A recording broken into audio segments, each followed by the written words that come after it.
श्रद्धा मिश्रा जी, मध्य प्रदेश से। जय राधे राधे। राधे राधे महाराज जी। महाराज जी, प्रश्न में कोई त्रुटि हो तो क्षमा कीजिएगा। महाराज जी, ईश्वर पर अनन्य विश्वास तो बनता है, किंतु मन में संदेह उत्पन्न होने लगता है कि क्या मात्र ईश्वर के भरोसे सब कुछ छोड़ देने से जीवन सफल हो जाएगा? मन के संकल्प ऐसा कभी कोई उपदेश भी नहीं दिया गया। अब मनमानी सोच करो तो मन है, मन तो कितना गंदा सोचता है, अच्छा ही थोड़ी सोचता है। देखो, जांच करो मन की। मन तो प्रपंची है, क्या क्या सोचता है, कितना गंदा सोचता है। उसकी सोच कोई सत्य है क्या? कहीं भी महापुरुषों द्वारा ऐसा आदेश किया गया हो कि कायर बन के बैठ जाओ भगवान के भरोसे? ऐसा कहीं आप किसी भी ग्रंथ में, किसी भी वाणी में कि महापुरुषों की बात कह रहे हैं? जिसको ज्ञान नहीं वो कुछ भी बोले, उसकी बात का महत्व नहीं है। तस्मात् शास्त्रम प्रमाणन्ते कार्याकार्यो व्यवस्थितौ। शास्त्र प्रमाणित वाक्य भगवान कहते हैं, मेरा स्मरण करो और अपने कर्तव्य का पालन करो। पूरे शास्त्रों का सार है कर्तव्य का पालन। आप एक पत्नी हैं, आप एक माँ हैं, आप एक बहन हैं, आप एक बेटी हैं। आपको अपने कर्तव्य का व्यवहार ठीक वैसे ही करना है जैसे आपका संबंध है, और वो कर्तव्य भगवान को समर्पित करना है। नाम जप करना है, भरोसा दृढ़ भगवान का कि भले विपत्ति है, भले दुख है, लेकिन एक दिन सुख सिंधु भगवान कृपा करेंगे, मुझे दुखों से उबारेंगे। कायरता के लिए तो कहीं आदेश नहीं किया गया। अर्जुन कह रहे मैं युद्ध नहीं करूंगा, भगवान कह रहे युद्ध कर, मां मनुष्मर युद्ध से। कब किसने उपदेश किया आपको कि आप कायर बन के बैठ जाओ? ऐसा कभी उपदेश हुआ? और जहां हो रहा हो तो समझ नहीं उसकी ठीक है।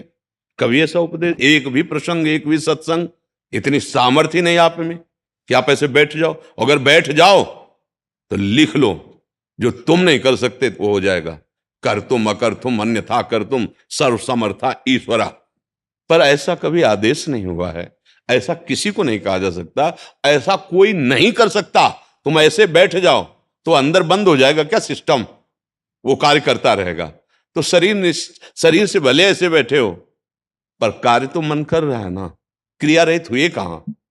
क्रिया रहित तो कैसे? प्रकृति जबरदस्ती, सोच लगेगी, लघु शंका लगेगी, ये क्रियाएं होंगी, भूख लगेगी, प्यास लगेगी, ये क्रियाएं होंगी। तुम रोक पाओगे क्या? तुम्हारे बस की बात है, ये यहां से उठा के नहीं रख पाओ।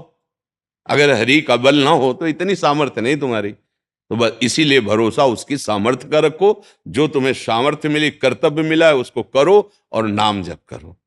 धन भरोसा, तन भरोसा, जन भरोसा, ये भरोसे लायक नहीं है। जिनके तुम भरोसे वो मरण धर्मा है, उसका भी मन है, वो धोखा दे सकता है, लेकिन हम उसके भरोसे हैं। वही हमारा प्रीतम है, वो सर्व सामर्थ्यशाली है और वो सर्वत्र है, सर्वत्र है, सर्वशक्तिमान है, सर्वज्ञ है। इसलिए भरोसा उसका रखो। कर्तव्य अपना जो मिला है आपका वो करो। आप कहीं भी ऐसा उपदेश हुआ हो कि हाँ ये तो वैरागी महापुरुषों की बात है कि अब हाथ उठाया और निकल पड़े आपके भरोसे, तो चक्रवर्ती सम्राट का वैभव भी उनको घास लगता है जो ऐसे समर्पित हो गए। हाँ, ब्रह्मा का पद भी उनके लिए तिनके के समान है जो ऐसे हो गए भगवान के, क्योंकि भगवान का परम पद सबसे ऊंचा है, जिसे ब्रह्मा भी नमस्कार करते हैं, और वो उस परम पद का अधिकारी होता है। जो ऐसे भक्ति का आखिरी सूत्र है आत्मसमर्पण। आखिरी है श्रवणम कीर्तनम स्मरणम विष्णुपाद सेवनम अर्चनम बंदनम दास्यम सख्य आत्म निवेदनम। ये छोटी मोटी बात है, पूरा भार रख दिया प्रभु के चरणों में। उनको भी कहते हैं अनन्यस चिंतयन्तो माम।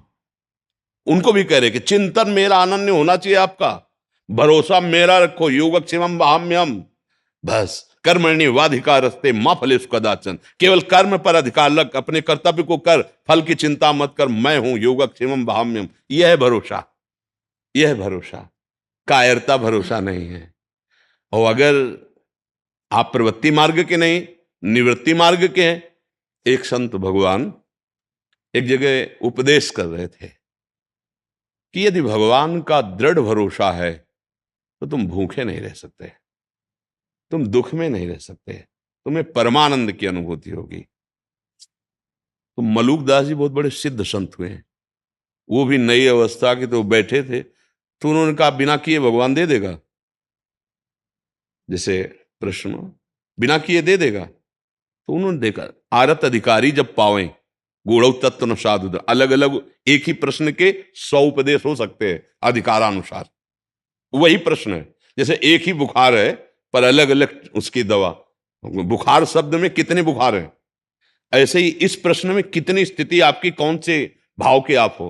तो देखा ये तो महापुरुष हैं, उन्होंने अपने, तो उनका पक्का भरोसा रखो बिना किए। बोले हम खाए ना तो भगवान खवा देंगे, बोले पक्का खवा देंगे, विश्वास करो। वो उठे, गांव की तरफ चले तो कई बीघे ज्वार का खेत होता है ना, ज्वार लंबी लंबी, उसके बीच में एक बरगद का पेड़ था, उसमें जाकर ऊपर बैठ के देखते हैं भगवान कैसे पवाता है। दृढ़ भरोसा, संत वचन झूठे नहीं होते। पर हमारा प्रश्न है कि क्या बिना किए बिना खाए भगवान खवा देगा? तो पक्का खवा देगा। संत ने कहा देखते हैं उनको। शाम तक बैठे रहे तो उस समय घोड़ों से राजकर्मचारी राजा लोग चलते थे, तो एक राजकुमार अपने निजी अंग सेवियों के साथ ऐसे भ्रमण के लिए निकला था। तो उसको बहुत सुंदर वटवृक्ष दिखाई दिया, बड़ा और सघन छाया। बोला चलो इसके नीचे जो हम लोग भोजन लाए ना बैठ के पाते हैं। सब सोने की थाल, वो तो राजकुमार है ना, तत्काल व्यवस्था की गई, वस्त्र बिछाया गया उनके ऊपर, थाल सब रख, अच्छे अच्छे पदार्थ सब रखे गए। अंगरक्षक खड़े थे, इतने में देखा कुछ घोड़ों की टाप और सुनाई दे रहे। तो उन्होंने देखा तो उनका ये तो 10 लोग हैं। बोले राजकुमार से कहा भागना पड़ेगा क्योंकि 10 लोग आ रहे हैं, हत्या कर देंगे अगर पता चलेगा कि आप राजकुमार, इतने सैनिक हमारे साथ है नहीं। भोजन वहीं, थाल वहीं, भाग गए। और वो 10 ही थे। वो लोग आए, भोजन ने सब देखा, बोले हम समझ गए प्लानिंग क्या थी, ये लोग आएंगे खाएंगे और मर जाएंगे। वो आदमी है यहाँ जिसने भोजन रखा है, हम लोग कोई ऐसे मंदबुद्धि के थोड़ी है, सब जान जाते हैं। आपस में कहे ढूंढो, यहाँ वो है जिसने भोजन रखा है। ऊपर वो बैठे थे मलुकदास जी, बोले उतर नीचे उतर। बोले उतरूंगा। जबरदस्ती 2 चढ़े उतार के लाए। बोले सारा भोजन इसको पवाओ, ये हम लोगों को मारना चाहता ना, पूरा भोजन पवाओ। जबरदस्ती गुलाब जामुन मुंह में, सब पूरा भोजन पवा दिया। वो आनंदित हो रहे, मान गए प्रभु, मान गए, बिना किए जबरदस्ती पवा देते हो। अजगर करे न चाकरी, पंछी करे न काम, दास मलूका कह गए सबके दाता। बहुत बड़े महापुरुष हुए हैं, बहुत बड़े तभी कहा ना कोई छोटी मोटी स्थिति है, पर अपने लोगों को भगवान ने कर्तव्य करने का आदेश किया। सबकी स्थिति थोड़ी है कि भगवान के भरोसे इस तरह पूर्ण आत्मसमर्पण कर दे। तो इसलिए अपने कर्तव्य का अपनी स्थिति के अनुसार पालन करे तो ये स्थिति आ जाती है कि वो देख पाता है कि मैं करता नहीं हूं।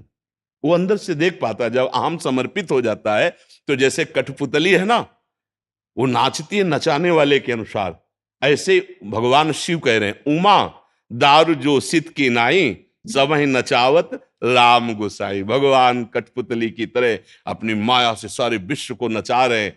तो वो अहं जब समर्पित हो जाता है तब वो भगवत प्राप्त महापुरुष हो जाता है। जब तक अहंकार रहता है तो फिर भोग भोगना पड़ता है, जो भी शुभ अशुभ कर्म होते हैं। अवश्य में वो भोक्तव्यम कृतम कर्म शुभाशुभ।